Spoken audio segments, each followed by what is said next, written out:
Around 100 girls are thought to have been abducted in an attack on a school in northeast Nigeria, officials say. Gunmen reportedly arrived at the school in Chibok, Borno State, late last night, and ordered the hostel's teenage residents onto lorries.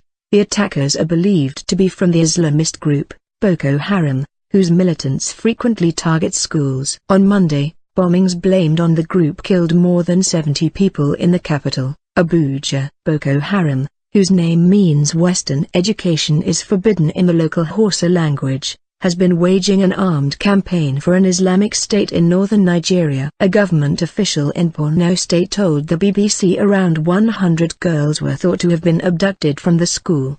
The exact number of missing students had yet to be established, as some of the girls had managed to return to their homes. Parents had earlier told the BBC that more than 200 students has been taken from the school. Residents in the area reported hearing explosions followed by gunfire last night, said BBC reporter Mohammed Kabir Mohammed in the capital, Abuja. Many girls were abducted by the rampaging gunmen who stormed the school in a convoy of vehicles, AFP news agency quotes Emmanuel Sam, an education official in Chibok, as saying. Another witness, who requested anonymity, told AFP that gunmen overpowered soldiers who had been deployed to provide extra security ahead of annual exams. A girl, who managed to escape and wished not to be named, told the BBC she and fellow students were sleeping when armed men burst into their hostel. 3 men came into our room and told us not to panic. We later found out that they were among the attackers,